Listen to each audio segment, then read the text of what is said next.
Delilah, Manley. At Monday's Fort Dodge City Council meeting, the council rejected bids for the Olson Park renovations project. Fort Dodge City Manager David Fierick explained what's next for the project. Next step is to get the thing redesigned and bid out more appropriately to our budget. So we are going to, at our next council meeting, set a hearing for another bid date, have the hearing, and then we'll get good bids, and then we'll be awarding the contract. So it'll be at least a month from now before we're hopefully awarding the contract.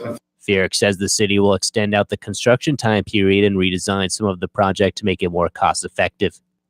In local sports, summer collegiate baseball is coming to Fort Dodge this summer. The Fort Dodge Gypsum Miners will play in the Pioneer Collegiate Baseball League. Owner Donnie Roberts says he's excited to bring collegiate baseball to Fort Dodge. I hope Fort Dodge realizes we want to be an asset to Fort Dodge, and also we want to bring a good entertainment value on the nights, bring the full family out there. You know, there'll be skits between innings, the announcers. We try to bring a festival atmosphere for that night, so it's not just all about baseball, it's about people having a good time in the field that night. The Gypsum Miners season starts May 30th and ends the first week of August. For more information, contact Roberts at 715-790-2941. I'm Alex Benzagal with the KVFD Afternoon News. Have a great day. Here's the AM 1400 KVFD weatherology forecast. Cloudy skies this afternoon with daytime highs approaching 53. South winds 8 to 15 miles per hour. Partly cloudy tonight, lows level off around 42. Highs around 68. Tomorrow, a mix of clouds and sun. Mid-50s Thursday, 40s Friday, with a chance for mixed precipitation. From the Weatherology Weather Center, I'm meteorologist Jennifer Wojcicki. Currently, it's 49. Congratulations to Good Samaritan Society Manson on their recent 5-star rating awarded by the Federal Centers for Medicare and Medicaid Services. Good Samaritan Manson received a perfect 5-star rating for their outstanding health inspection results, staffing ratios, and quality of care. Their compassionate and dedicated team of employees sets them apart from other senior living centers in the area. To learn more, visit good-sam.com or drop by anytime. Good Samaritan Society Manson, when someone you care about needs caring for. Connect to this radio station from all across the country. Take us to the gym, shopping. How about a road trip? Listen to us now on the free iHeartRadio app. You'll never miss a moment with your favorite radio station. Download the free iHeartRadio app and search for the station so we can go wherever you want us to. Spring into savings at Mackey Motors in Lake City. 2018 Chevy half-ton crew cabs up to $12,500 off, or a 2019 Chevy heavy-duty K2500 crew cab up to $10,800 off. Try off this 2018 Buick Regal, take $9,500 off, or this 2018 Buick Cascada convertible, $9,900 off. We need 30 more deals by the end of the month. Find new roads at Mackey Motors in Lake City or MackeyMotors.com while they last. What if the kid who cut your grass worked like most financial advisors? Instead of a straight up $20, you'd get some confusing bill with surcharges and add-ons. What the heck is a blade height adjustment fee? Creative Planning is different. Our fiduciary advisors work off one transparent fee structure, and we never receive commissions on your investments. Call 866-CREATIVE or visit creativeplanning.com to learn more. Investment strategies recommended by Creative Planning are not assured of earning a profit or avoiding a loss in declining markets. Michael Devine at AM 1400. In the name of justice and the American way of life. With 60 rounds of freedom. Who are you then? Just a fly in the ointment, Hans. The monkey in the wrench. The pain in the ass. If you don't listen to him, you suck. He's sneaky, but he's right. Michael Devine at AM 1400 KVFD. Wow, what an afternoon. Sneaky but right. I guess I'm going to be okay with that. As long as I'm right, sneaky doesn't seem to be much of a price to pay. This is AM 1400 KVFT, the voice of Fort Dodge. I'm Michael Devine, and I welcome you to the program. Please feel free to join the program by calling 515-955-1400. That's 515-955-1400. You know, I've never been in favor of speed camera cars. The very idea that speed camera cars are all about public safety has always been ludicrous. It took me quite a while to get city officials to admit the real reason we have speed camera cars is because they need, well, it's a regressive tax and they need the money. We're taxing property and other things as much as the state will allow. And we're currently at the max as far as business taxes are concerned, the business class and big property owners will not stand for it. So that leaves one thing. We'll get all you poor suckers with a speed camera car. Now, in the past, the Iowa legislature has suggested, after the Supreme Court, of course, came down on the side of government in this issue. The Supreme Court, by the way, for all the talk about it being a non-political organization, they keep an eye on things pretty carefully. They do not alienate the business class. They do not alienate the most powerful people in our state. They don't do that. If you look at their rulings, they've mainly been directed at religious people and religious people who are not people of means. They have mainly made their big rulings that way. You're not going to see the Supreme Court come down hard on something like speed camera cars, even though there is plenty of reason they could have taken up the cause of banning speed camera cars. They could have. They didn't.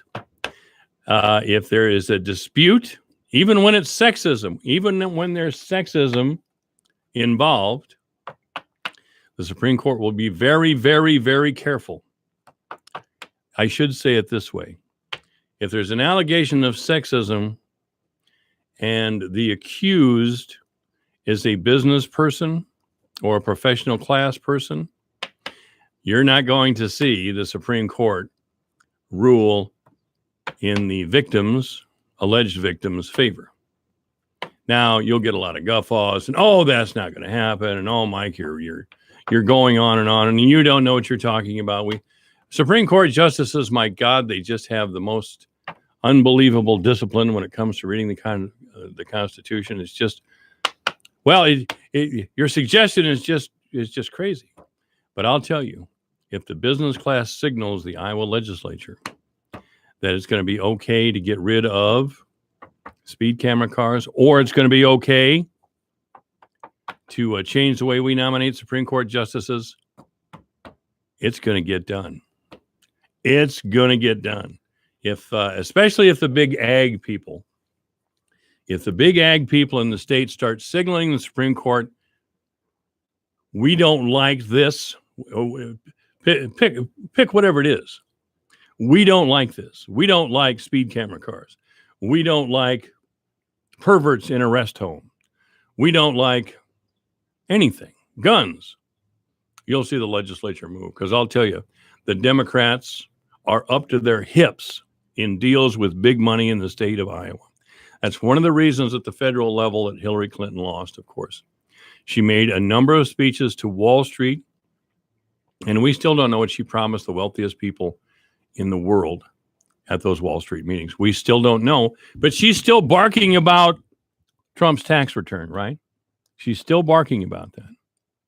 And by the way, her campaign for 2020, and yes, she's running a campaign for 2020, took a big hit over the weekend when Bob Mueller found no collusion. Bob, in the late night talk shows, especially Colbert on CBS, he's still beating the drum to impeach Trump because he's a bad person. He's a bad person. And by that, they mean that Trump has openly dismissed the intellectual classes, openly dismissed the comfortable, professional, and educated class in favor of small business, farmers, and average, everyday working people. And that drives the educated professional class right up a wall. Of course, there should be participatory government. It should be the legislators, state and federal. It should be the courts, naturally, who are made up of people like themselves, and the executive branch, with Obama as president, preferably, who was a creature of the academy and had no experience at all in business. Barack Obama, charismatic man, no business experience whatsoever. He was a school teacher. And the academy and the professional class just loved them. And the fact that he was biracial made them weep with self-regard. We are such good people to have finally put an African-American man with a white mother in the White House. We did that. We overcame. We stepped on those terrible people on the other side of town, down the south side of town, is where down the south side of town, as far as Fort Dodge is concerned, up in the north end in Dubuque, the north end in Mason City, and East Des Moines. Yes, we stepped on those people because we know they're inherently racist and bad, and we want African Americans and others to have equal opportunity, just as long as they don't move into our neighborhood. Because I'll tell you, deep down inside, if you know all those nice white liberals out and all those nice white well-appointed neighbors in their well-appointed neighborhoods, they don't want black people there. They don't. They don't. They don't. The only the only recognizable black person in the Hillary Clinton campaign was Donna Brazile. And from reports that we've heard, she treated Donna Brazile like crap. Donna Brazile, by the way, is going to work for Fox News. She got used pretty bad by the Clintons. As you remember, she was a commentator, Donna Brazile, an African-American woman and a longtime Democratic operative.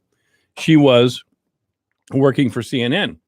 Well, the debates between Trump and Clinton were coming up, and Donna Brazile gave some of the questions to the Clinton campaign, and she was fired from CNN for doing that. Who hires her? Fox. And they hired her because Donna Brazile wrote a book about all the nonsense that was going on in the Clinton campaign and all the trade-offs and all that sort of thing. And Fox News embraced her, of course. Fox News immediately embraced her. But again, Hillary Clinton lost because she could not hide who she was. She had a loathsome, and this is something that's shared across the Democratic spectrum. The Clintons definitely tried to break with the industrial unions and the Franklin Delano Roosevelt coalition that was based on improving the economic lives of everyone. The Clintons noticeably broke from that tradition,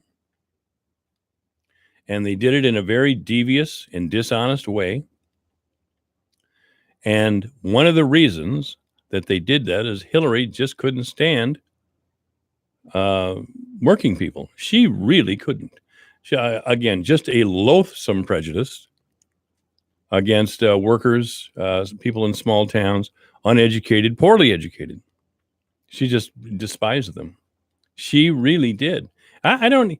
In under the Democratic big tent, certainly gay people were close to her, and she held them close to her. And I always wondered about that. You know, there was always rumors that Hillary Clinton might be gay. There was always that out there.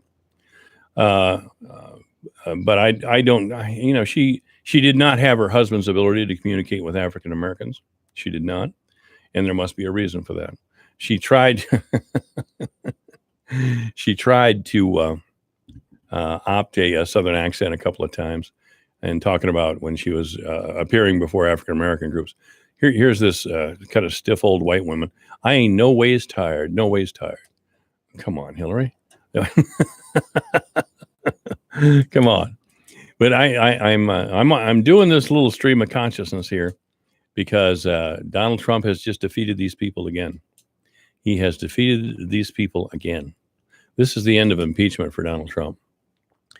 Steve Peterson's here, by the way, with the Farm Bureau, and we're going to talk with Steve in just a few minutes. Unless you want to join in here, Steve, because I'm doing a pretty good role. No, I'm good. Are you okay? You're more comfortable talking what's happening on the farm. Huh? Yep. That's all right, man.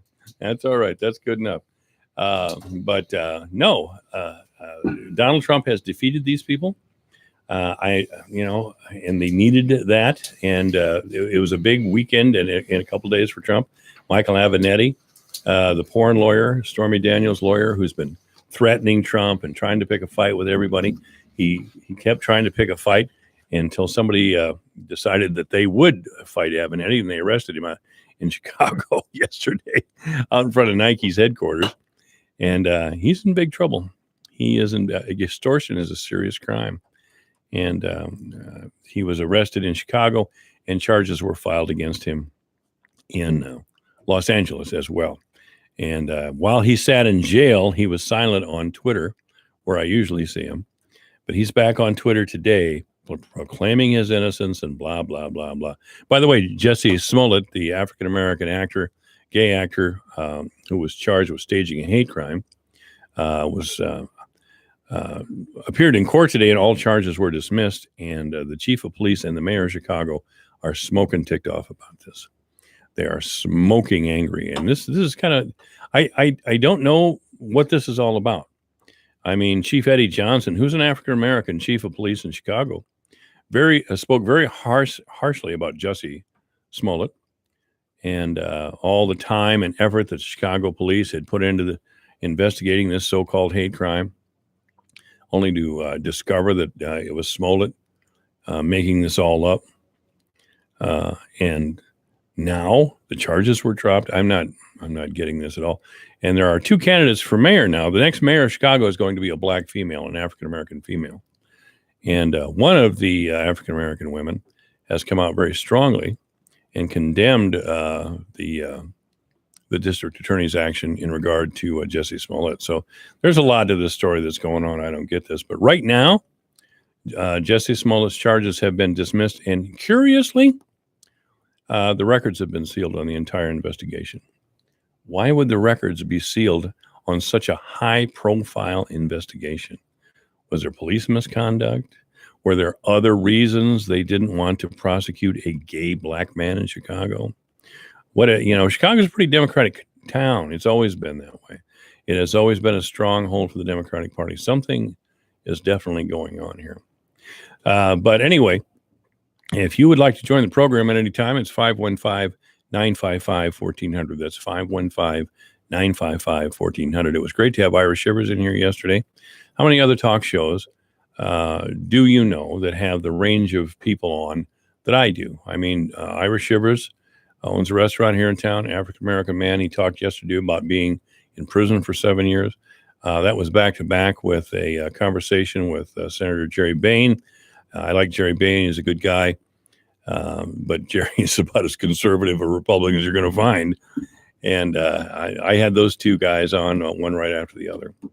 And, of course, yesterday I also had Pastor Austin Hill. Now, today we're going to have, as I've already mentioned, Steve Peterson of the Farm Bureau is going to join us in a few minutes. David Feerick is going to join us as well. He's the city manager. And we'll find out why we're dragging our feet again on fixing up Olsen Park. I mean, that's been going on a long time.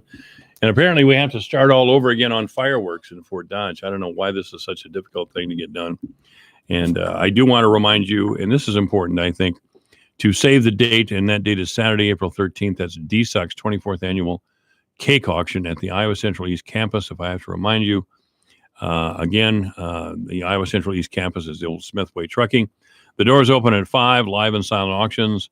We hope to see you there. Domestic Sexual Assault Outreach Center can be reached at 515-955-2273. This is AM 1400. KBFD, the voice of Fort Dodge, is 226. The availability of phosphorus is key. Hello, I'm Megan Grebner, and this is Managing for Profit on Brownfield, a content partnership with Verdesian Life Sciences. Phosphorus plays a critical role in every major building block of the plant. In this Managing for Profit, Todd Carpenter with Verdesian Life Sciences talks about how farmers can make sure their crops are getting the most out of their available phosphorus. We'll find out more on Brownfield right after this. Here's farmer and landowner John Prue. We purchased land about 3 years ago, and there was an old farmstead on there with trees. We were going to clear the land so we could farm through it. We thought we knew where the pipe was, so we didn't call to get it located. The work on our property led to the damage of a light crude pipeline. Fortunately, no one was hurt, but it could have been much worse. Never assume the location or depth of underground lines. Always call 811 or visit clickbeforeyoudig.com before you start work. A message from the Pipeline Operators for Ag Safety campaign. To buy your home, you became a house hunting ace, learned about loans, scoured neighborhoods, and asked the right questions. Now you're queen of your castle. If you manage that, you can get your retirement plan on track. Visiting aceyourretirement.org can help. With 401k tips and smart saving strategies, you'll feel empowered to own your retirement like you own your home. Go to aceyourretirement.org because when it comes to clearing financial hurdles, you're an ace. Brought to you by AARP and the Ad Council. Phosphorus is critical to crop development. It helps to increase root growth and helps get plants off to a strong start. Todd Carpenter with Verdesian Life Sciences says it's important for the crop to have access to phosphorus from start to finish. Providing disease resistance, improving water use efficiency, all of these areas phosphorus plays a role in. And the crop tends to use phosphorus throughout the growing season. If we look at corn as an example, it's almost 50-50 split between germination and VT, and then from VT on through maturity. About half, or a little better than half actually, of the phosphorus used by the plant gets taken up during grain fill after VT in corn. He tells Brownfield there is plenty of phosphorus in the soil. The challenge becomes making sure the crop can utilize it. If we look at what's available, what's in the soluble pool at any point in time, there's only 1 to 2 pounds of phosphorus available to the plant. So that necessitates us putting fertilizer out. So we apply phosphate fertilizers. And even when we apply our phosphate fertilizers, they're still subject to being fixed in the soil. They'll bind with the calcium, magnesium, aluminum, and iron in the soil and be lost to the plant for that season and won't be available again until, well, honestly, we don't know when. And all soils have the ability and the capacity to fix phosphates. When we look at it, we make a phosphorus application. Anywhere from 60 to 95% of the phosphate fertilizer we apply is going to be fixed in the soil. Carpenter says there are products that can help unlock the P that's fixed into the soil, making it available to the plant. Avail T5 is part of Verdesian's polymer technology, and it's part of our new T5 polymer.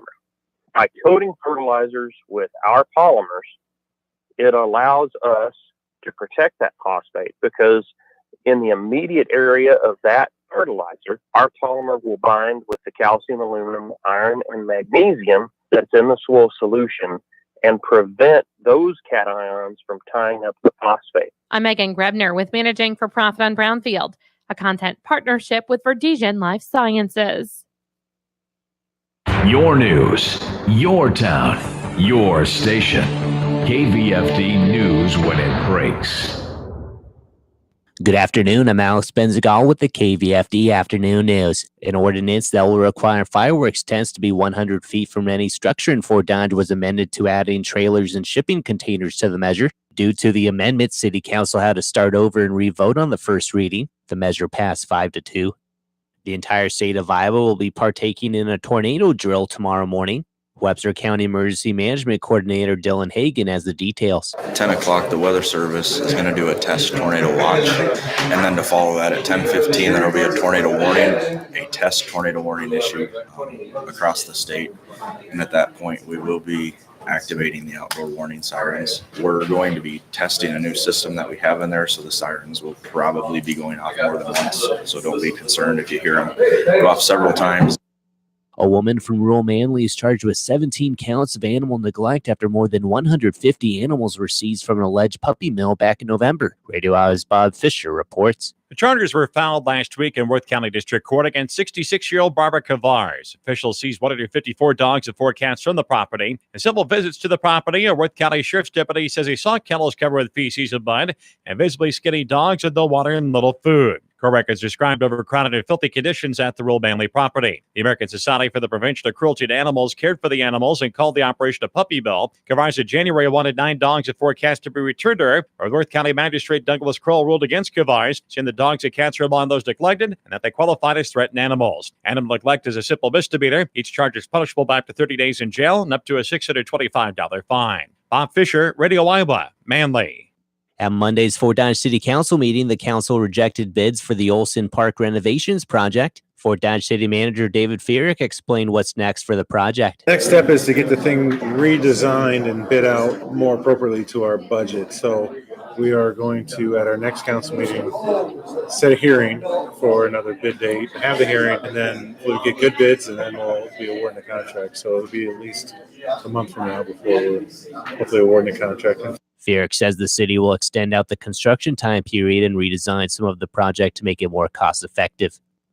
In local sports, summer collegiate baseball is coming to Fort Dodge this summer. The Fort Dodge Gypsum Miners will play in the Pioneer Collegiate Baseball League. Owner Donnie Roberts says he's excited to bring collegiate baseball to Fort Dodge. I hope Fort Dodge realizes we want to be an asset to Fort Dodge. And also we want to bring a good entertainment value on the nights, bring the full family out there. You know, there'll be skits between innings, the announcers. We try to bring a festival atmosphere for that night. So it's not just all about baseball. It's about people having a good time in the field that night. The Gypsum Minor season starts May 30th and ends the first week of August. For more information, contact Roberts at 715-790-2941.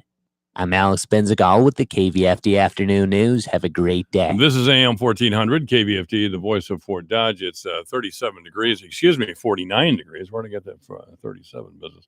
49 degrees with a few clouds in the sky. It's really a nice day. Going to be sunny with a high of 53 today. Overnight cloudy, then gradual clearing, low 42. On Wednesday, mostly sunny with a high of 68, maybe 70 degrees tomorrow. How do you like them apples? On Thursday, sunny with a high of 56. Friday, rain and snow. Is that Iowa? 70 on Wednesday, snow on Friday with a high 44. And on Saturday, it'll be sunny with a high only of 38. Sunday, sunny with a high of 42. Monday, mostly sunny with a high of 48 degrees. Right now, 49 degrees at AM 1400. KVFD, the voice for Dodge. Obituaries this hour. Brought to you by Gunderson Funeral Home and Cremation Services at 1615 North 15th Street, Fort Dodge. You may contact Gunderson Funeral Home and Cremation Services by calling 515-576-7128 or online at www.gundersonfuneralhome.com. Tom Pingle has died. Thomas Douglas Pingle, 86 years old, of Fort Dodge, died on Sunday at the Simpson Health Center here in Fort Dodge. There will be a service honoring the life of Thomas Douglas Pingle, and that'll be at 3 o'clock in the afternoon, Saturday the 30th, at the First Presbyterian Church here in town, with Gunderson Funeral Home handling the arrangements. Obituaries this hour brought to you by Gunderson Funeral Home and Cremation Services at 1615 North 15th Street, Fort Dodge. You may contact Gunderson Funeral Home and Cremation Services by calling 515-576-7128 or online at www.gundersonfuneralhome.com. 42 degrees at AM 1400, KVFD, the voice of Fort Dodge. It's 49 degrees, With a look at the closing market report, here's Dwayne Murley. Here's a look at how the markets closed today. May corn down 2.5 at 377.25. July down 2.25 at 387. September closed down 2 at 393.25. December down 1.5 at $4.25. May soybeans closed down 5 3/4 at $9.75. July down 5 3/4 at $9.14.25. August beans down 5 3/4 at $9.20.25, and November down a nickel at $9.34 3/4. May wheat closed down 1/4 penny at $4.69.25. Soybean meal down $4.10 a ton at $3.11. April live cattle down 67 cents at $126.90. June down 40 at $120.72. March feeder cattle up 57 cents at $142.75. April up 2 at $146.22. April lean hogs closed up 107 at $79.72, and made out a dime at $86.65. With the Quicksilver Card from Capital One, you earn unlimited 1.5% cash back on every purchase. Unlimited? Unlimited? Unlimited! Unlimited! Unlimited! Any way you say it, earning unlimited 1.5% cash back on every purchase just sounds good.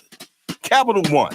What's in your wallet? What's in your wallet? What's in your wallet? Capital One Bank USA, N.A. Hey guys, Ken here from the hit podcast Today's Growth. Who would win a 3-mile bicycle race, an 11-year-old girl or last year's winner of the Tour de France? It all depends on the bicycle. It depends on their vehicle. Both on a 10-speed and the pro racer is going to win every time. But put the racer on a tricycle and the 11-year-old wins every time. You see, it's not the driver, it's the vehicle. When it comes to generating revenue, it's exactly the same. If you have a job or a small business, you are riding a tricycle. You can only go so fast. If you need to make up lost ground, it's not going to happen on a tricycle. No matter how fast you pedal, it's simply not going to win the race. Why do many people with no schooling and no advanced degree often become very wealthy? Simple. They choose to only ride 10 speeds. When it comes to helping people create their next revenue model, both Forbes and Inc. recommend Income Store as a can't miss when it comes to putting people on a 10-speed. Could your household or business use an additional revenue model that doesn't solely depend on you?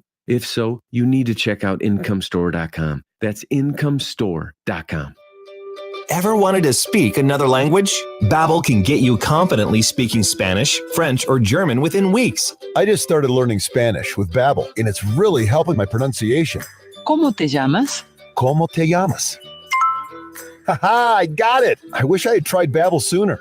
See why Babbel is the quick way to get conversational in a new language. Go to Babbel.com or download the app and try it for free. That's Babbel, Babbel.com to try for free. I'm Jamie Brundage, owner of Historic Bruce Funeral Home.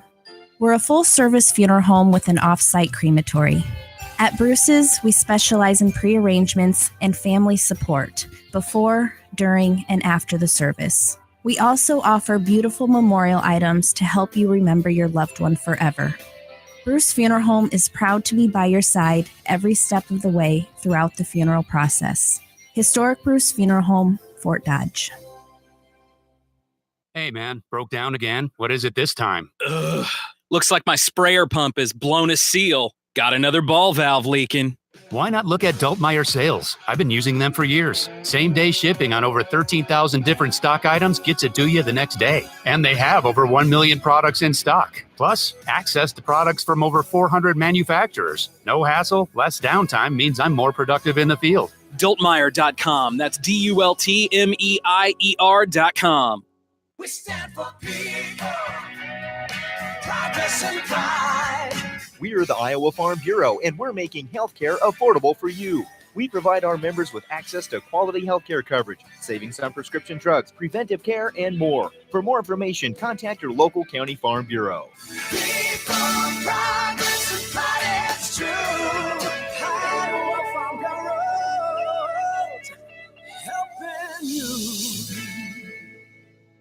When all the lights go out, my dad has to go. Taylor's dad is a line worker at the local electric cooperative. What does Daddy always say? Be safe. And what else? Always? Always look up. That's right. A power line can be closer than it appears. So when you're raising an auger or the bed of a grain truck, stay at least 10 feet away from power lines and poles. Use a spotter to be safe and always look up. Iowa's not-for-profit electric cooperatives want you to be safe and alert in the field this spring.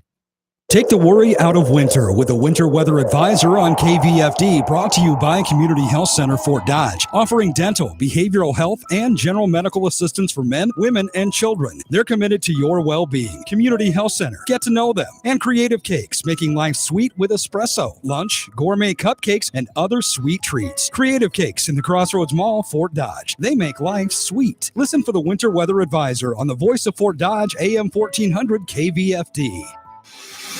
Michael Devine at AM 1400 KVFD. Listen to this. Making radio great again. The other number one seeds are UNC, UVA, and Gonzaga. And I have a theory. I know this might be controversial, but here it is. I don't believe Gonzaga exists. If you don't listen to him, you suck.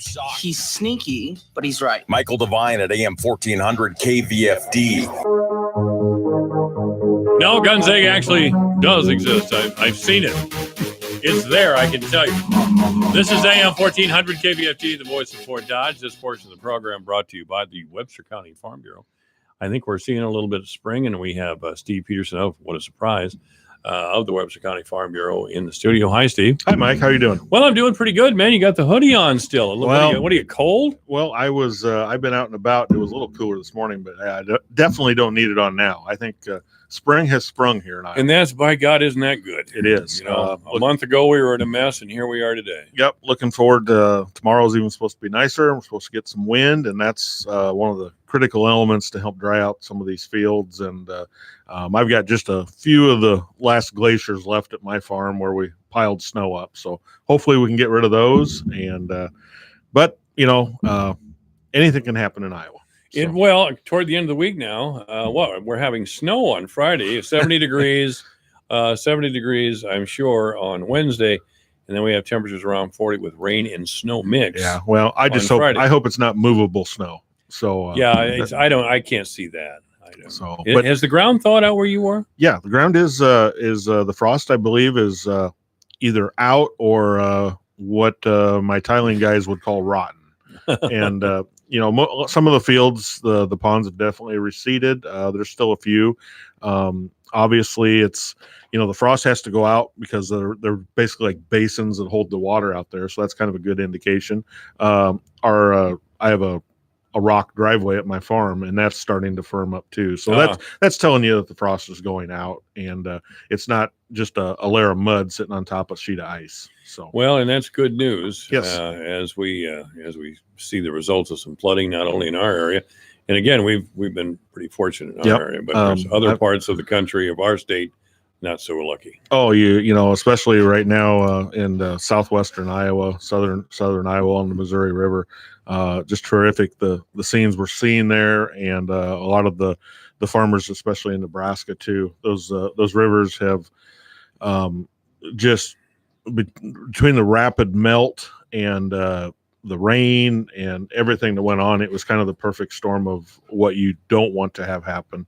And there's communities down there that are basically island communities. Yeah. I have an uncle that lives out in Nebraska. He talked about a town that was basically split in half, and it was 50 miles to get around the detour to get to the other side. 50 miles. 50 miles. So living in Lincoln, or what was it? A lot of logistical problems, I think, out there. I've seen videos of grain bins that have burst because of the water has inundated the lower half of the grain, and the weight of the top of the grain it can't go anywhere but out. So it's burst the bins. The National Guard has been air deploying round hay bales out of Chinook helicopters. That's something you don't see every day.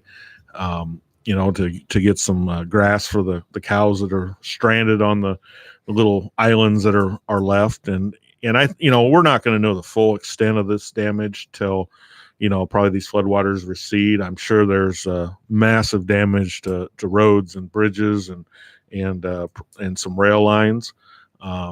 But it's, we're going to have to get the waters receded, and hopefully, listening to some National Weather Service stuff, they kind of had a rule that the way I understood it was a 20-40 rule. They want 20 degrees at night and 40 degrees at the daytime. There's still a tremendous snowpack up in Minnesota and the Dakotas that has to come down yet. So how that melts, if we warm up too fast and that melts too quickly, they say we could be in these for a month and a half to come. So, but beautiful downtown Slipers, all right. We're pretty much high and dry right there. There you go. So we're good there. But there's a lot of organizations I know. I know in a lot of ranchers are helping out, or farmers are helping out ranchers in Nebraska with fencing and stuff like that. Just from some discussions I've heard, there's people that are wanting to donate and this and that. The Nebraska Farm Bureau has designated special channels to funnel money, to those individuals if people want to help, and that's either with fencing supplies, cash, or hay. I know there's truckloads of hay that have been heading out there too. So, either the Iowa Farm Bureau or the Nebraska Farm Bureau can definitely direct people if they want to know that their resources are going to the area. By the way, I have the AgWeb app, mainly because you did. And just 13 minutes ago, Bloomberg reported that China plans to record U.S. Pork imports. China plans record U.S. pork imports to resolve the trade war. So that's good news for Greg Hora. Yeah, it's pork. Just at noon, I watched a marketing deal, and they said it was going to the moon. I don't know what that means for market-wise, but I know it has been a very positive outlook in the last week for pork, and with the plant coming online here at Eagle Grove, seemed to be right at the right time, and the expansion that we've had in the last couple of years, finally some very good news for that industry. China says they're going to buy 300,000 metric tons of pork in 2019. That amount would be 80% more than the 166,000 tons it bought in 2017. Yeah, that's real good. Real good news. Of course, I was in China a few weeks ago, and the African swine flu there. In my personal opinion, they don't have the capability to control it. Just the way they're set up. I'm not saying and they're doing it intentionally or whatever, but they don't. And until they reach modernization, I guess, and the ability to isolate and just kind of watching how our domestic pork is now produced, they're definitely not there. 90% of the herds in the backyards. This is AM 1400 KVFD, the voice of Fort Dodge. Good afternoon. You're on the air.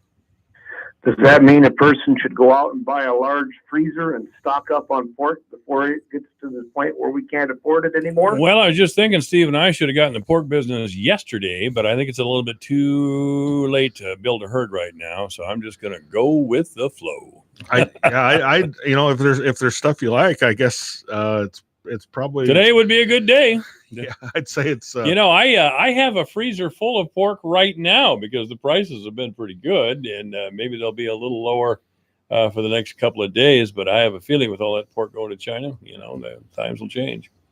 But pork's still a pretty good buy as far as I'm concerned. It's amazing how a good thing can be a bad thing all at the same time. Well, that's the way the world is. Yeah. Just like living in Fort Dodge. Just watch property taxes go to the moon. Watch the water bills go to the moon. Watch the water bills. Food bill may as well go crazy too. All right. Now, you're not drinking today, are you? Oh, no. Just sitting here waiting for the help section from QuickBooks to answer a question that I'm stuck on. You kind of sounded depressed there for a minute. You're not hitting it. I am. You're not hitting that bottle today now, are you? Working harder and harder. I've gone from 35-hour work weeks to 45 to 75 to pretty steady 90 these days, and I'm still struggling trying to keep up. I haven't quite recovered from the insurance debacle, and now everything else is catching up to that. Well, maybe I recommend some drinking today then. I'm about a year and a half away from retirement, and then I'm leaving. All right, man. Good luck, huh?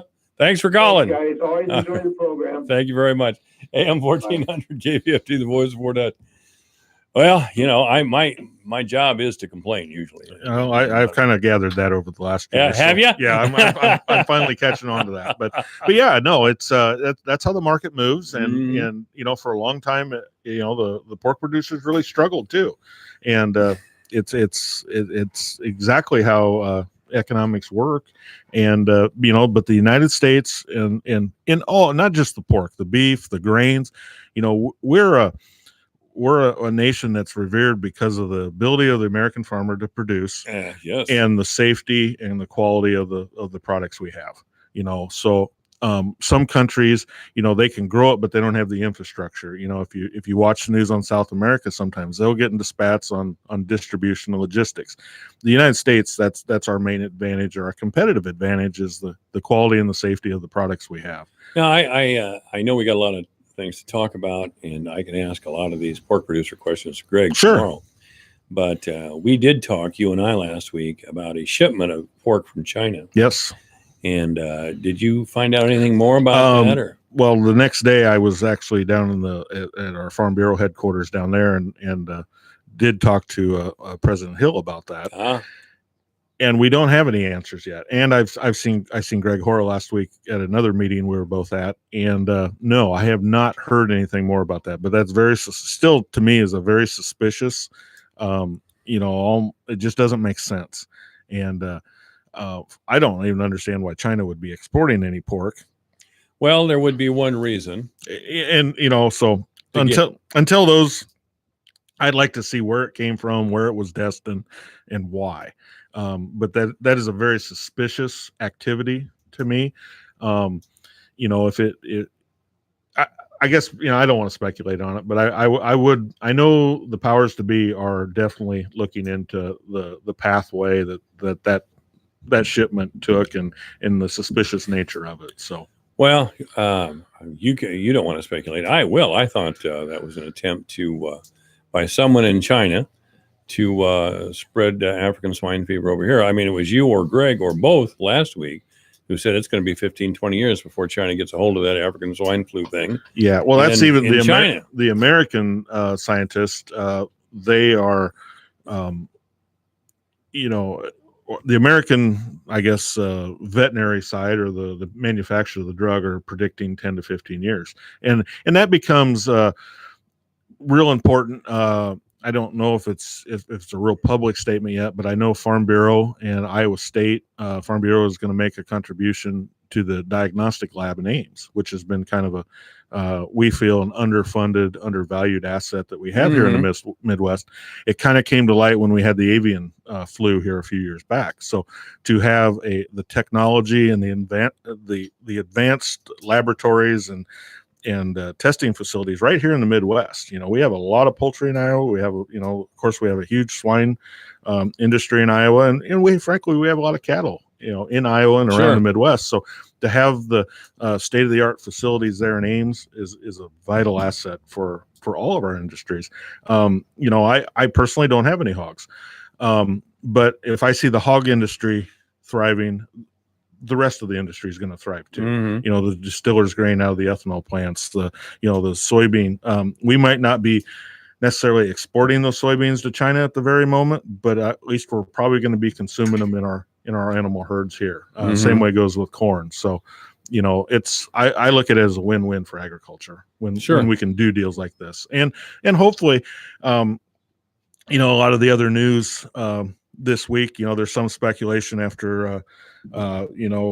For whatever your view is on the reports that were just released in Washington about the president, with that kind of monkey off his back a little bit, it's possible maybe some of these other countries were a little hesitant to do deals with them until they seen that off. So there might be a little more aggressive offense by our administration to try to get some of these deals done, with China and get the USMCA trade deal. I finally got that right, signed and ratified here in the United States. So that's kind of in our Congress's hand right now. So hopefully we can not slow foot that through and get those policies signed and in place. So that's really what we're looking for as producers of agricultural products here in the Midwest. By the way, we should acknowledge that Ken Quinn is retiring at the age of 76. A significant figure in Iowa agriculture. He was a former ambassador to Cambodia, and he's been president of the World Food Prize since 1999. It's a neat building down there. We've had meetings down there, and when I was in China, I actually got invited to when Governor Branstad was back here in Des Moines. So I missed him in China, and I also missed the invitation to go down there a few weeks ago when they had their meeting with the governor and the dignitaries, and so he'll be missed. It's going to be interesting to see who takes his place. I'm sure there's a lot of good candidates, and that's a pretty special thing that we have down in Des Moines. A lot of people don't realize that goes on down there. Yeah.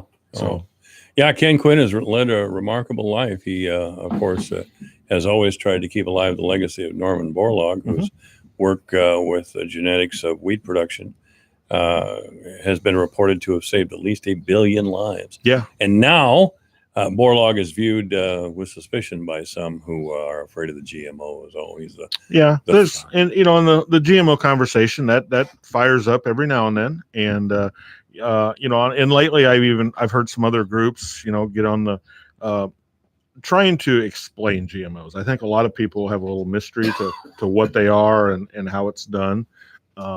The modern lab in a lot of these facilities is truly amazing, especially with the DNA testing and how advanced it's gotten.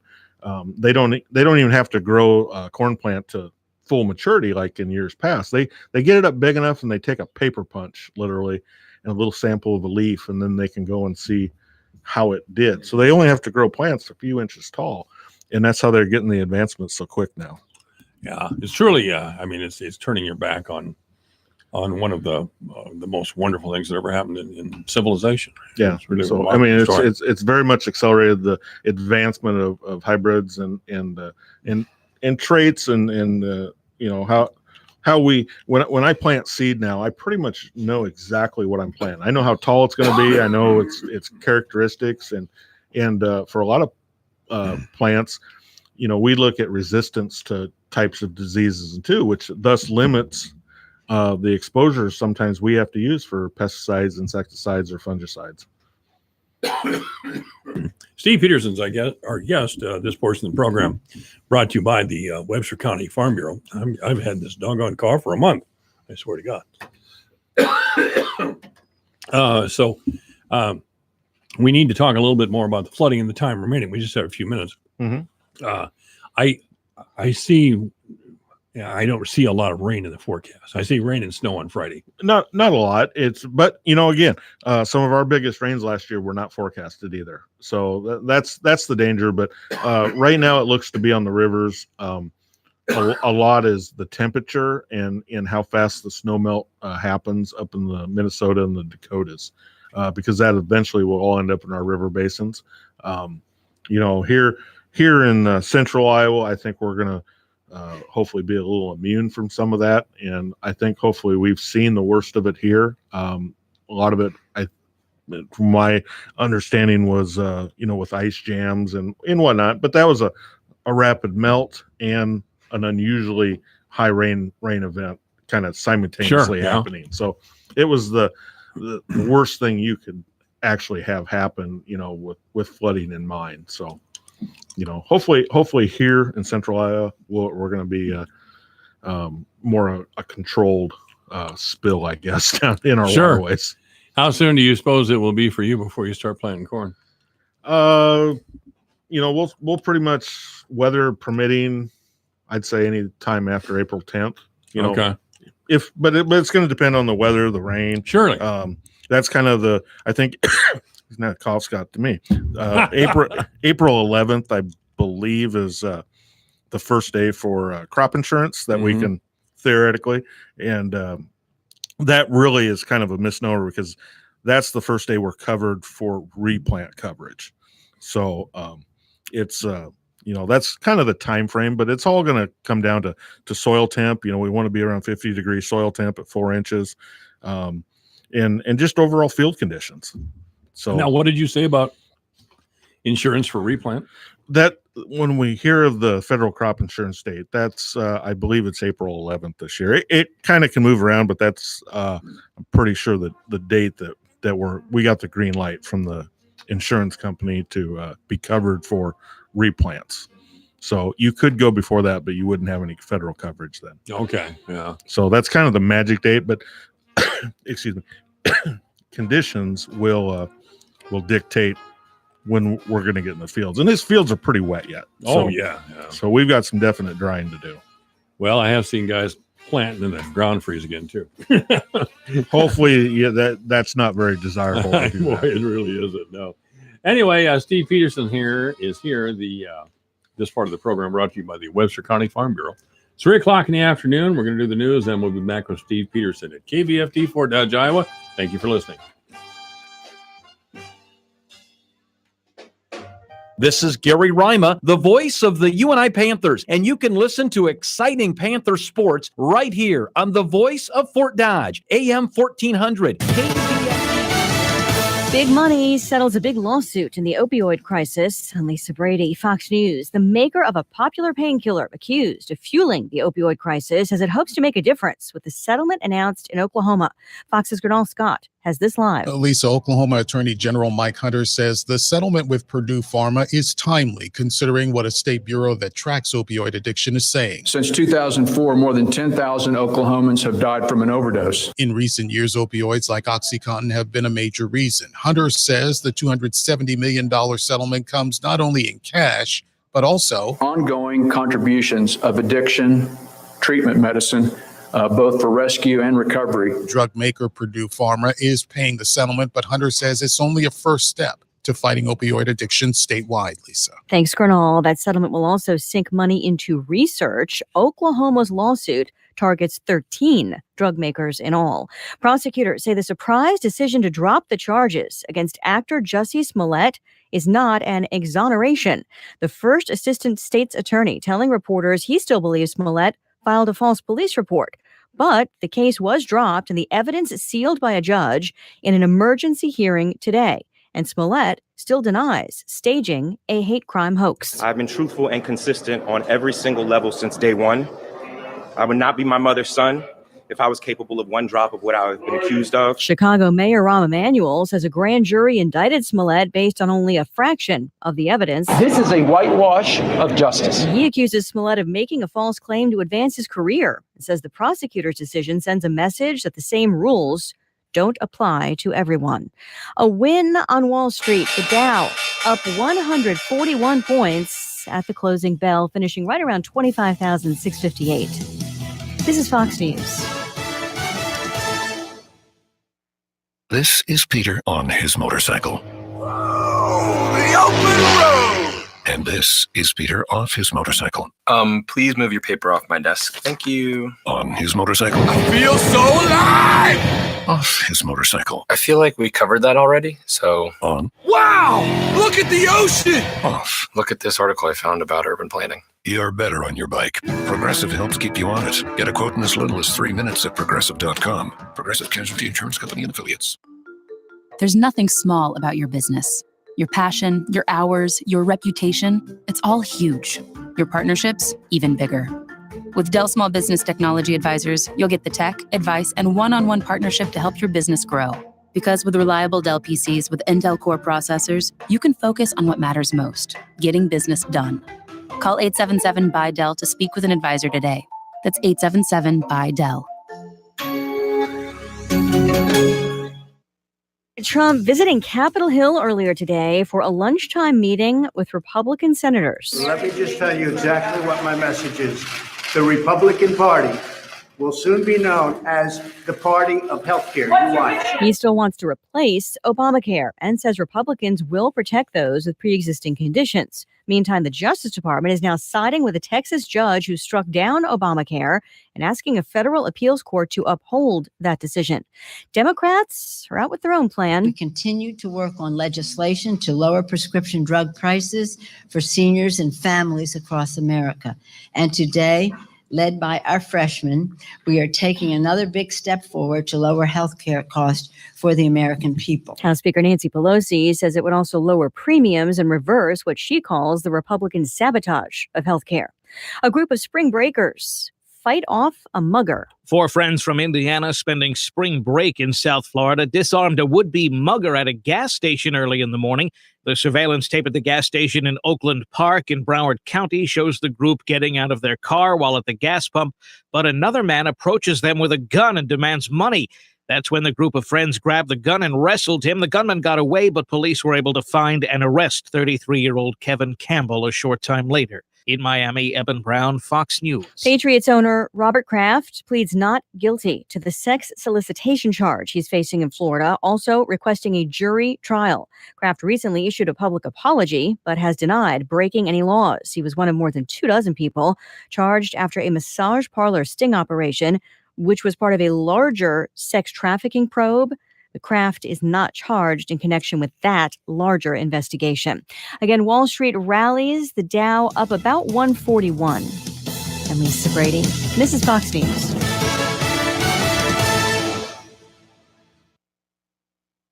Your news, your town, your station. KVFD News when it breaks. Good afternoon. I'm Alex Benzagal with the KVFD Afternoon News. An ordinance that will require fireworks tents to be 100 feet from any structure in Fort Dodge was amended to adding trailers and shipping containers to the measure. Due to the amendment, City Council had to start over and re-vote on the first reading. The measure passed 5-2. The entire state of Iowa will be partaking in a tornado drill tomorrow morning. Webster County Emergency Management Coordinator Dylan Hagan has the details. 10 o'clock, the Weather Service is going to do a test tornado watch. And then to follow that at 10:15, there will be a tornado warning, a test tornado warning issued across the state. And at that point, we will be activating the outdoor warning sirens. We're going to be testing a new system that we have in there, so the sirens will probably be going off more than once. So don't be concerned if you hear them go off several times. A woman from rural Manly is charged with 17 counts of animal neglect after more than 150 animals were seized from an alleged puppy mill back in November. Radio Iowa's Bob Fisher reports. The charges were filed last week in Worth County District Court against 66-year-old Barbara Kavars. Officials seized 154 dogs and 4 cats from the property. In several visits to the property, a Worth County Sheriff's deputy says he saw kennels covered with feces and mud and visibly skinny dogs with no water and little food. Court records described overcrowded and filthy conditions at the rural Manley property. The American Society for the Prevention of Cruelty to Animals cared for the animals and called the operation a puppy mill. Kavars in January wanted 9 dogs and 4 cats to be returned to her. Our Worth County Magistrate Douglas Kroll ruled against Kavars, saying the dogs and cats are among those neglected and that they qualified as threatened animals. Animal neglect is a simple misdemeanor. Each charge is punishable by up to 30 days in jail and up to a $625 fine. Bob Fisher, Radio Iowa, Manley. At Monday's Fort Dodge City Council meeting, the council rejected bids for the Olson Park renovations project. Fort Dodge City Manager David Fierick explained what's next for the project. Next step is to get the thing redesigned and bid out more appropriately to our budget. So we are going to, at our next council meeting, set a hearing for another bid date, have the hearing, and then we'll get good bids, and then we'll be awarding the contract. So it'll be at least a month from now before we're hopefully awarding the contract. Fierick says the city will extend out the construction time period and redesign some of the project to make it more cost-effective. In local sports, summer collegiate baseball is coming to Fort Dodge this summer. The Fort Dodge Gypsum Miners will play in the Pioneer Collegiate Baseball League. Owner Donnie Roberts says he's excited to bring collegiate baseball to Fort Dodge. I hope Fort Dodge realizes we want to be an asset to Fort Dodge. And also we want to bring a good entertainment value on the nights, bring the full family out there. You know, there'll be skits between innings, the announcers. We try to bring a festival atmosphere for that night. So it's not just all about baseball. It's about people having a good time in the field that night. The Gypsum Miners season starts May 30th and ends the first week of August. For more information, contact Roberts at 715-790-2941. I'm Alex Benzagal with the KVFD Afternoon News. Have a great day.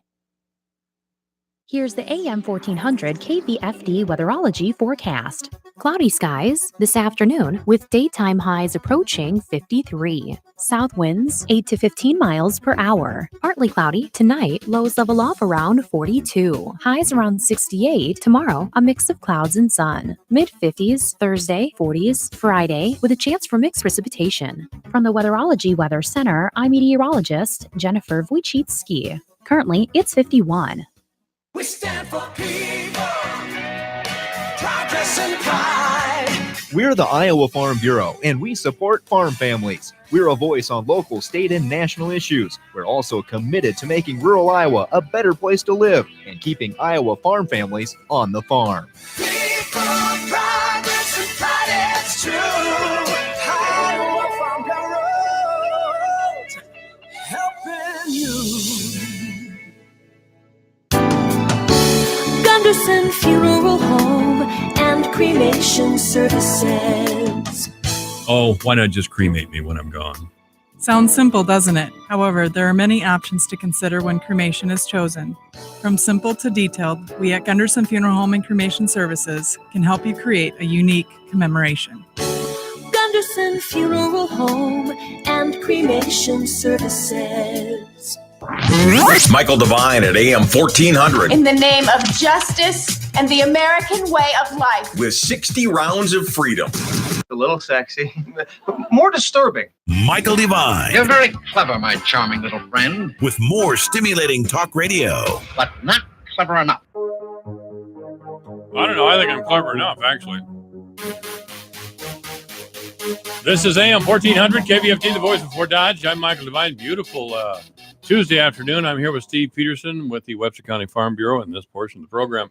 Brought to you by the Webster County Farm Bureau. Boy, we had a lot to talk about in the last half hour. We just there was so much to talk about. Yeah. Big news from China that they will import 330,000 metric tons of pork, which is a big increase over the 166,000 metric tons they imported in 2017. Yeah, so that's huge. And let's hope there's more good news to follow on soybeans and corn and, that's right. and ethanol and distiller's grain and lots of things we can do with China. So. Well, I want my friend up there in Humboldt County, Dean Coleman, with the Soybean Association, to be happy. Mm-hmm. I want him to be happy, and the corn growers. You're right. It's a big market, and I'm glad this step has been taken. I don't see why the soybean situation shouldn't pick up either. Yeah, I mean it's some of the risks though. Like I said, when I was over in China, seeing is some of the soybeans we ship over there, though, are used for the animal feed. Mm-hmm. So you do have to be a little cautious of if their herd is being reduced. And there was a lot of probably the word I want to say. Well, they were a little cagey in telling us, numbers and whatnot about the losses in their herds. But if the losses are what we're projecting from what people on the ground are seeing and a little bit of speculation, the demand side might not be there in China for the soybean meal. Mm-hmm. However, we are set up definitely in this area to overcompensate for some more. So we can feed it at home or we can ship it there. And right now, I guess personally, I'd like to see a little of both. but at least here in this direct area with our swine industry, I think we should see some uptick in feed and we're poised to handle the challenges here in Webster County and the surrounding counties. So it looks like a promising thing to me. Yeah. It's certainly not a negative. No. And, if the agricultural industries in this area thrive, the rest of the communities will thrive too. That's what's going to happen. So and, it's all connected. And, there's a whole lot of other industries that are connected to ag that you can't even imagine, from the UPS drivers to the fuel trucks to, it's a big machine. And it takes a lot of moving parts to do it. But something I didn't get to go to last week, and I know you did, was Eggs and Issues. Yes. And I was down at the Capitol last Wednesday. That was after we had delegate meetings on Tuesday and Wednesday morning. And then we went to the Capitol. So got to talk to our local legislators, and it was always a good trip for us down there. And we swarmed the Capitol with about 300 farmers from all over Iowa, and we all go with the same message. And it was this year was a pretty. I wouldn't say we had to do a lot of selling, I guess, on our points of interest in different things. And I did hear Eggs and Issues. I got to watch a little bit online. Senator Kreinbrink, he did a pretty good explanation on some of the land acquisition. Mm-hmm. And I don't know how the questioning was going, but there's we're seeing a little bit of spin on it, I guess, in a negative factor. And some of the questioning, I think, why we're trying to define the language a little more. But I thought the senator did an excellent job in laying that out. And basically what it is seems to be what we're seeing around Iowa is the Iowa's Natural Heritage Foundation is using basically some state-funded low-interest money to acquire land for the DNR. And, it seems to be kind of a stretch for what that entity was really designed for. And then we have some, basically private individuals, farmers, and just private people trying to buy some of that ground, but they're competing against the state. Right. That's kind of on an unfair field with using your own tax money at a lower interest rate. So, basically what we're saying is if we're going to be acquiring land, let's do it on a level playing field. I do know that, some people are trying to say, well, they're trying to curve conservation or what. That's right. Yeah. But that's not the intent. I know there was some broader language originally, but I think that's been very narrowly scoped down to this one particular issue. And it has to do with basically taxpayer money being used in the marketplace. Well, and that was covered, yes, last week at Eggs and Issues. I don't know why, and I'm going to talk with Jim Kirsten about this. We used to have those things recorded and put on a YouTube channel. Other towns and areas in our state do that, Mm-hmm. smaller areas than we do. Yeah. But it would be terrific if we have Eggs and Issues recorded and Sure. put on a YouTube channel. Yeah, like I said, I wasn't able to make it, but I did watch a couple of deals and listen to some segments. But I thought the senator did he was spot on in his explanation. And I think people don't need to read more into it than that. No. that's what it is. And Did you see? Did they record Exit Issues? I just seen some segments, and I don't know. Maybe it might have even been you that recorded it. I recorded some of the things. So, no, I think that'd be a great for people to be able to go and watch that, especially if it's not if the time doesn't work for them, or just to listen to some of the questions and or to listen to the answers. Listen to the elected officials' position or whatnot on those. So it's a good thing. There was some other things that I learned last week too, and this was an interesting subject, and I'd never heard about before. I asked in our delegate meeting, President Craig Hill of Farm Bureau, Iowa Farm Bureau. Yeah, I asked him. I said, "What are some things that I haven't heard about yet that are coming down the road?" Right. Those are sometimes, and this is where this was a group. These were first and second year delegates, so it was a group of around 25, 30 of us from all over Iowa. And something I had never heard about, and I've started to do a little more research in it, was something called blockchain. Blockchain. And block and tackle? No, what it is, and you can Google it or look it up. What it is basically it is the record of how a product comes to exist. So, like, for examples were like tuna fish. The tuna fisherman has to record where he caught that fish, and then that identity stays with that fish all through its processing, and so people can see where things come from, and it could be even like a chair. You could see where the wood was harvested for that chair. It could affect all things in the consumer marketplace. Well, some of the discussion is how will that affect farming if we have to, and then who controls that information? So it's a very interesting topic.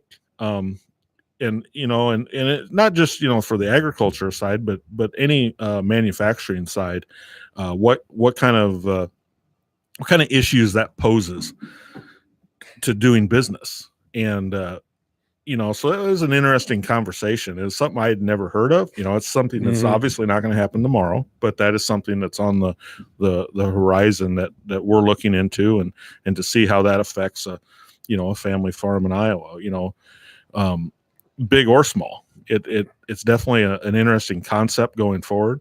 Another discussion we had down there was with high-speed internet.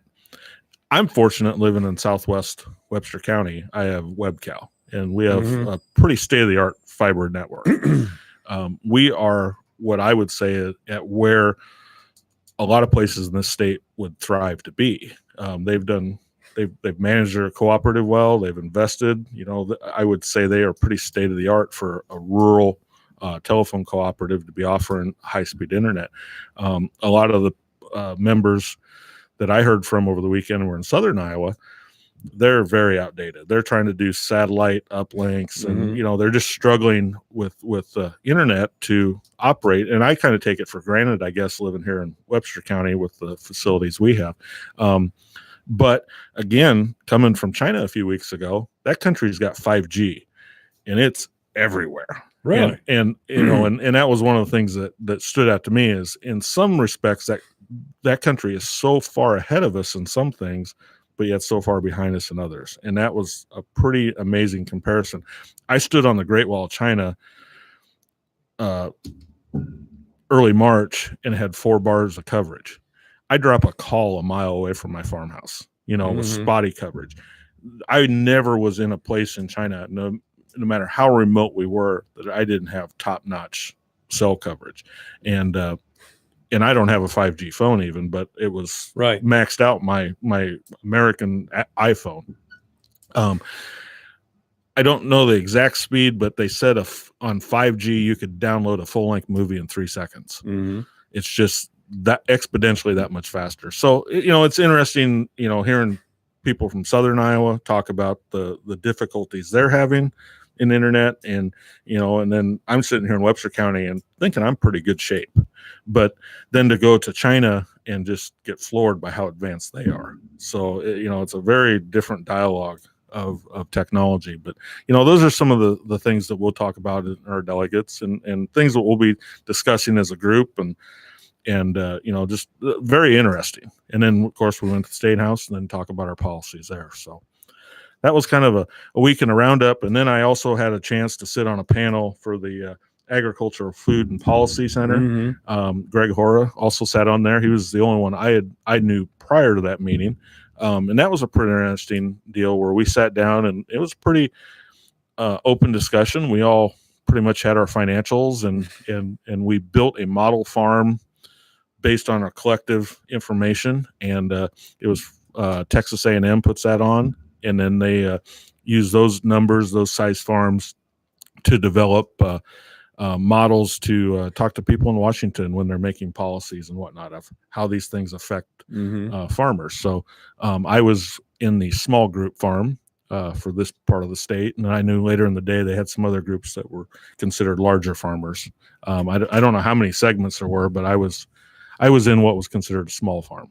Okay. So that was an I'd interesting like to process. know what is the definition of a big farm in Iowa now. A small farm was classified at 1,350 acres or less. That's probably what I thought. Yeah. That was a small farm. That used to be huge, by the way. Well, and I'm of course not that farmer, but for that day, I was using my numbers, and we would come up with a consensus, and it was there was guys definitely bigger than me in our group, but it's a confidential deal. So I felt we were all pretty forthcoming with our numbers, and we talk about our seed cost and this and that.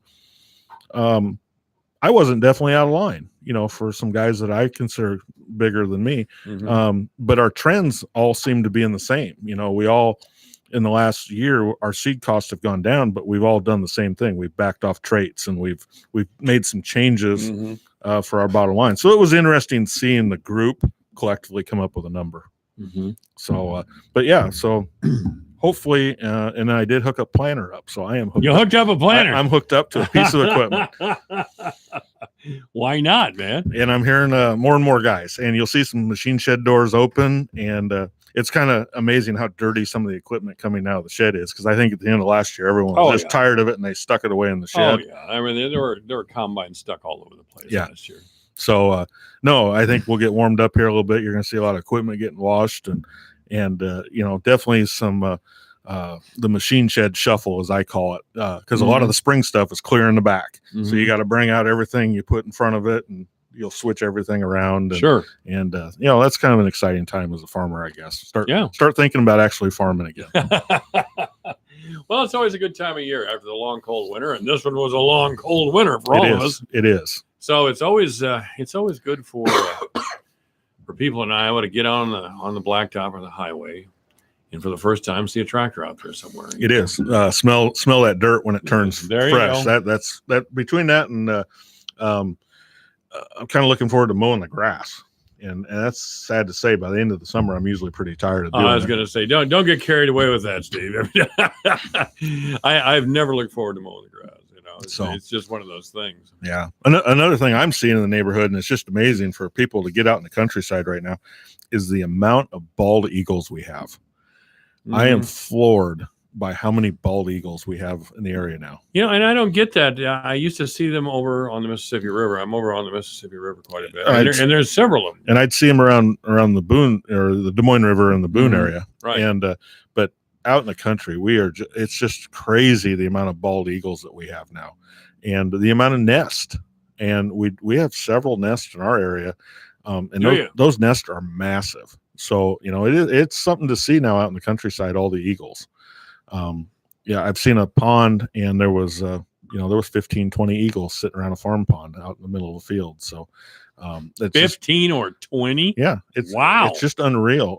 But there's a lot of pairs of eagles right now, and I know just in our area, probably in a 8-mile area, there's at least 3 nests.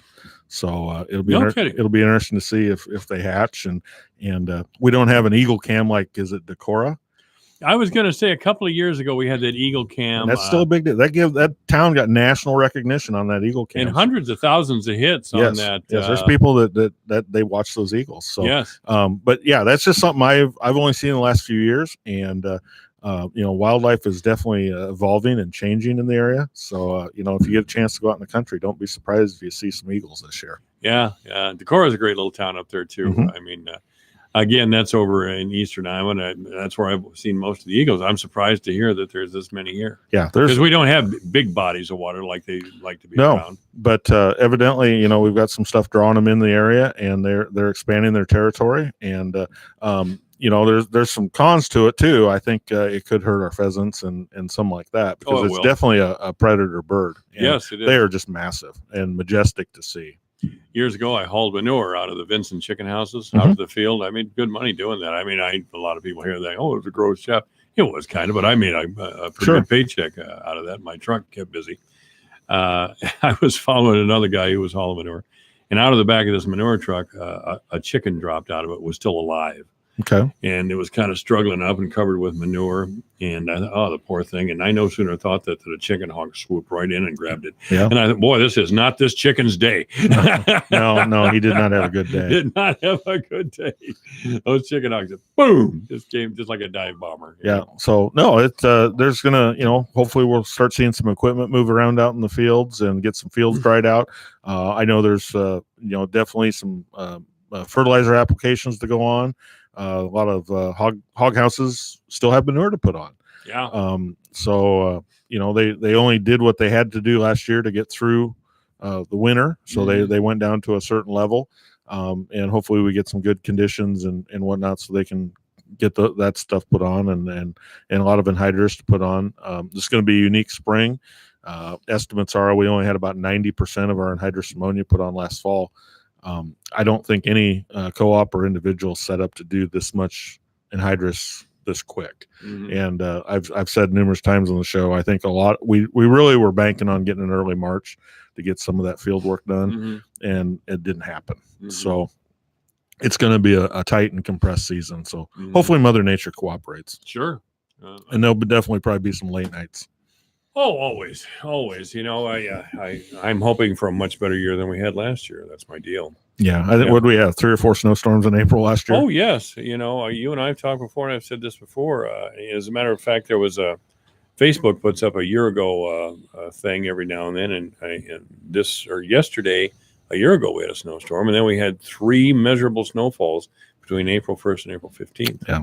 And it was just wet. And then it was wet after that. Right. So, and then we kind of went right into summer. yes, we did. It seemed- We just didn't have much of a summer either. And it was just a wet, colder year, Right. frankly.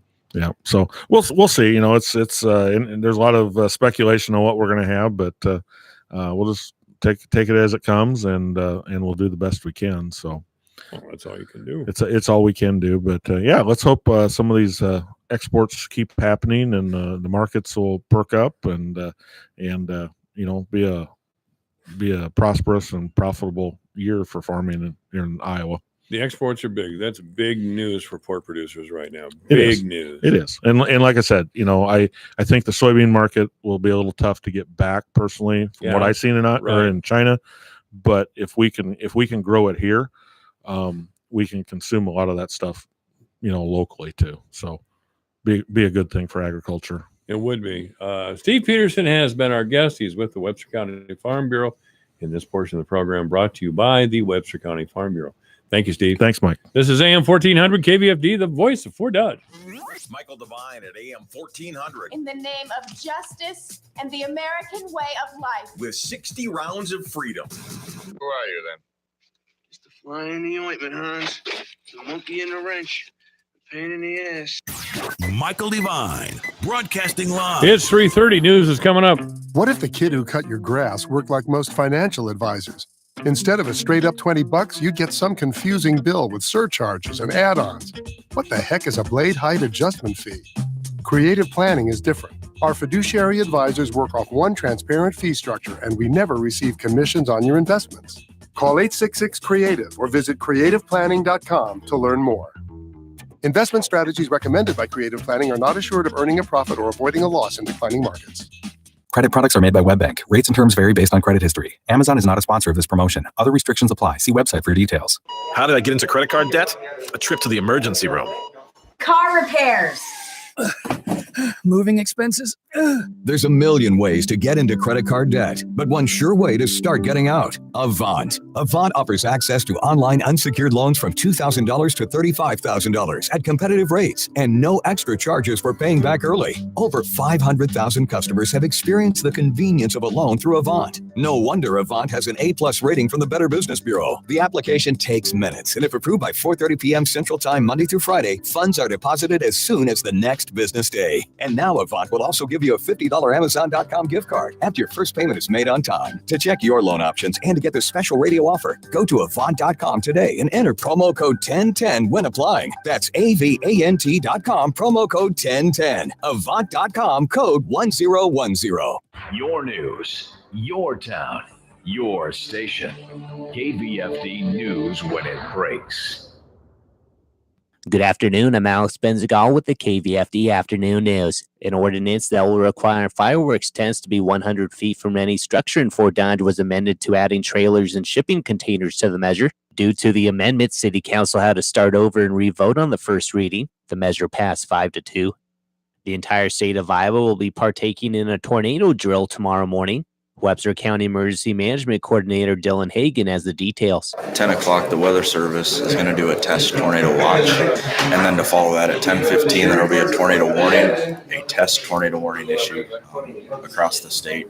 And at that point, we will be activating the outdoor warning sirens. We're going to be testing a new system that we have in there, so the sirens will probably be going off more than once. So don't be concerned if you hear them go off several times. A woman from rural Manly is charged with 17 counts of animal neglect after more than 150 animals were seized from an alleged puppy mill back in November. Radio Hour's Bob Fisher reports. The charges were filed last week in Worth County District Court against 66-year-old Barbara Kavars. Officials seized 154 dogs and 4 cats from the property. In simple visits to the property, a Worth County Sheriff's deputy says he saw kennels covered with feces and blood and visibly skinny dogs with no water and little food. Court records described overcrowded and filthy conditions at the rural Manly property. The American Society for the Prevention of Cruelty to Animals cared for the animals and called the operation a puppy mill. Kavars in January wanted 9 dogs and 4 cats to be returned to her. Our Worth County Magistrate Douglas Kroll ruled against Kavars, saying the dogs and cats are among those neglected and that they qualified as threatened animals. Animal neglect is a simple misdemeanor. Each charge is punishable by up to 30 days in jail and up to a $625 fine. Bob Fisher, Radio Iowa, Manly. At Monday's Fort Dodge City Council meeting, the council rejected bids for the Olson Park renovations project. Fort Dodge City Manager David Fierick explained what's next for the project. Next step is to get the thing redesigned and bid out more appropriately to our budget. So we are going to, at our next council meeting, set a hearing for another bid date, have the hearing, and then we'll get good bids, and then we'll be awarding the contract. So it'll be at least a month from now before we're hopefully awarding the contract. Fierick says the city will extend out the construction time period and redesign some of the project to make it more cost effective.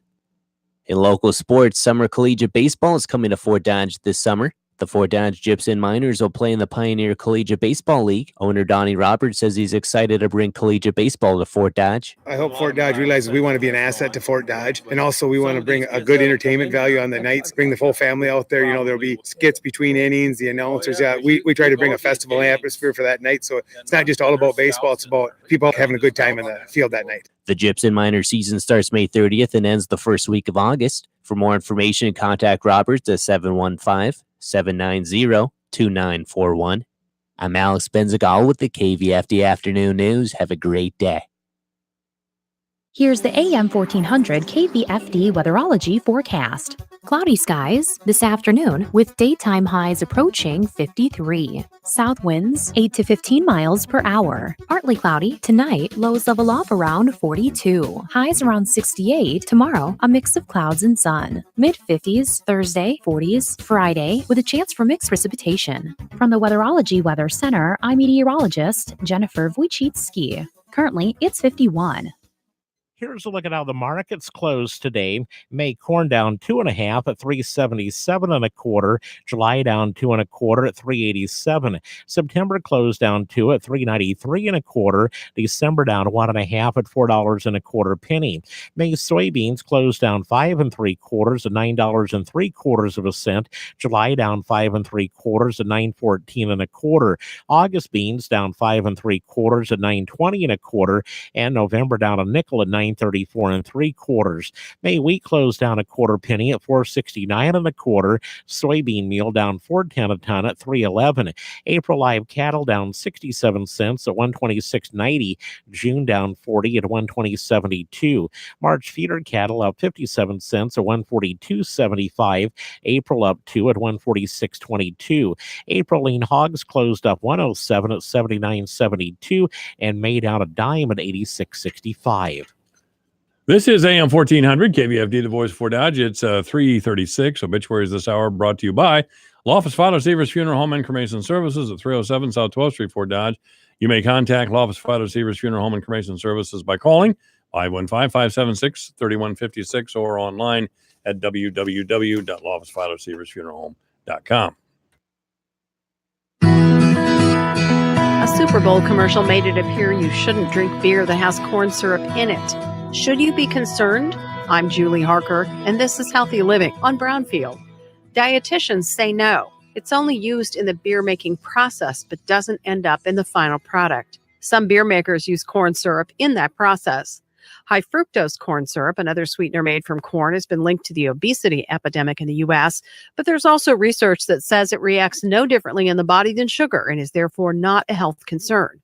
One thing all sides in the debate agree upon, the need to reduce the amount of sugar in our diets.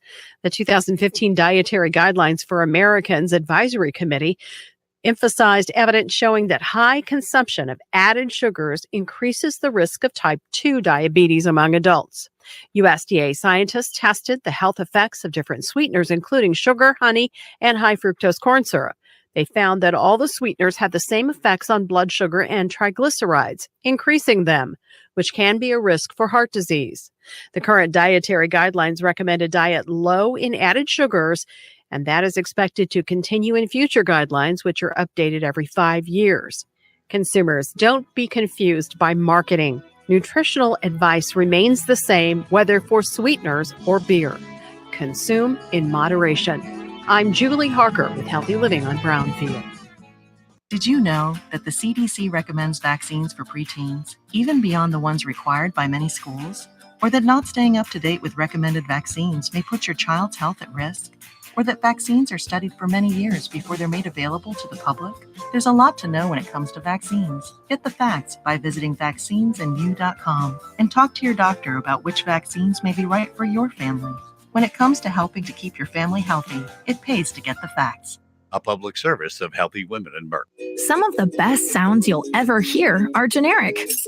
Safe, effective, even money-saving, just like FDA-approved generic drugs. Even if they don't come in the exact same color or shape as their brand name equivalents, they have the same key ingredients and go through a rigorous review process.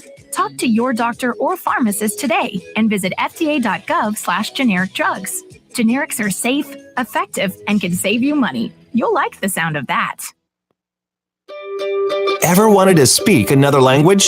Babbel can get you confidently speaking Spanish, French, or German within weeks. I just started learning Spanish with Babbel, and it's really helping my pronunciation. ¿Cómo te llamas? ¿Cómo te llamas? Haha, I got it. I wish I had tried Babbel sooner. See why Babbel is the quick way to get conversational in a new language. Go to Babbel.com or download the app and try it for free. That's Babbel, BABBEL.com to try for free. What is it costing you in vet bills for that convenience of just pulling open a bag of formulated, extruded, processed cereal bits that cost a ton of money anyways? How do you feed your dog to derive not only energy, but a good coat, bright eyes, and a great attitude? Come to Dynovite for help. DINOVITE.com. I found his raw meat diet on Dynovite.com with just the raw meat and the eggs and the Dynovite and the Super Omega on top of it. Try Super Omega Fish Oil. Buy 2, get 1 free. Ground beef, white rice, eggs, including the shells, and the Dynovite supplement, and then the Lico Chops. Try Lico Chops. Buy 2, get 1 free. It just balances out his body and his mind and his spirit. Adding Dynovite to their diet has every single dog in my kennel looking better than they have ever looked. Their skin is so much better now that they're on the raw diet. I don't even give them the kibble anymore. DINOVITE.com. Tough as nails. nerves of steel. If you've come to test our metal, you better tighten up your chin strap. Get amped up for all the gridiron action on the Panther Sports Network.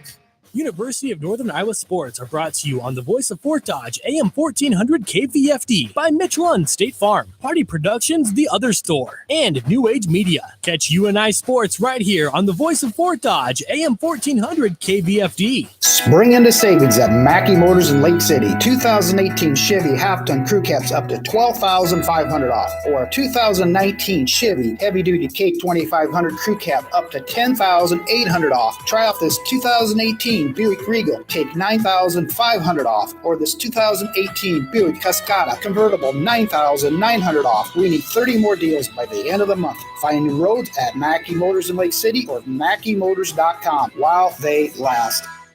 At Indeed, we understand that when it comes to hiring, it's important to have a large talent pool to choose from. But sometimes too many good options can be overwhelming. That's why Indeed doesn't just give you access to a large pool of job seekers. We also offer screener tools that let you instantly narrow down your search. Hone in on hiring with Indeed. Increase your visibility to great candidates with the free sponsored job upgrade on your first job posting at Indeed.com/promo. The sponsored job upgrade is a $50 sponsored job credit. Users are charged once the credit is spent or it expires. Terms, conditions, and quality standards apply. Okay, we're rolling on Powerball Radio. Take one. Wednesday's estimated Powerball jackpot is $750 million. Not bad, but give me more excitement. Wednesday's estimated Powerball jackpot is $750 million. A little more smile in this one, please. Wednesday's estimated Powerball jackpot is $750 million. Perfect. Now say the jackpot is always huge, so play today. Wednesday's estimated... Or I can just say it myself. It's Michael Devine at AM 1400. In the name of justice and the American way of life. With 60 rounds of freedom. The other number one seeds are UNC, UVA, and Gonzaga. And I have a theory. I know this might be controversial, but here it is. I don't believe Gonzaga exists. If you don't listen to him, you suck. He's sneaky, but he's right. Michael Devine at AM 1400 KVFD. That's right. It's the truth. AM 1400 KVFD, the voice of Fort Dodge. I don't know who's going to win, and nobody does, the NCAA tournament. But I know I watched a lot of basketball over the weekend. Of course, Iowa State got beat. Didn't make it. Iowa got beat after a big-time comeback. Nevin Mulholland and Randy Coolman. I hope Nevin's here. He's gone a lot for whatever reason. I think he was hanging out with the Creighton team. That's where he went to school. But anyway, it's great to have Nevin and Randy here every Friday at 4 to talk sports. And of course, this is one of the big sports week of the year. I never watch as much basketball through the rest of the year as I do in this 1 week, or 2 weeks, I should say, especially with Iowa State and Iowa stepping up as they did. Both teams came heartbreakingly close, but there's no moral victories in sports, of course. That's just it. The Clones and the Hawks aren't going any further, and there we are. Of course, I watched a little bit of the NCAA wrestling tournament. The phenomenal Spencer Lee won a state title for the University of Iowa, his second in a row. Iowa finished fourth behind Penn State, Ohio State, and Oklahoma. And that's dispiriting once again. I grew up certainly in a time when the Iowa Hawkeyes taking the NCAA wrestling title every year was just a given. I was glad when Tom and Terry Brands came back to coach Iowa. We just haven't been able to push through against Penn State. And there's a reason for that, which one of the reasons that Iowa had such dominance through most of the 1980s was Dan Gable was there. And every kid growing up who liked wrestling and was good at wrestling, of course, knew who Dan Gable was and wanted to come to Iowa and wrestle for him, especially if they were from the Midwest. I mean, Randy Lewis, great wrestler. He was from South Dakota. The Bannocks were great wrestlers. Bannock twins, they were all the way from New York. So they came a ways just to wrestle for Dan Gable. Now, a younger generation of wrestler, of course, knows who Cale Sanderson is. Great wrestler, undefeated wrestler at Iowa State University. And the same thing is happening at Penn State that happened at Iowa. And from what I understand, Penn State has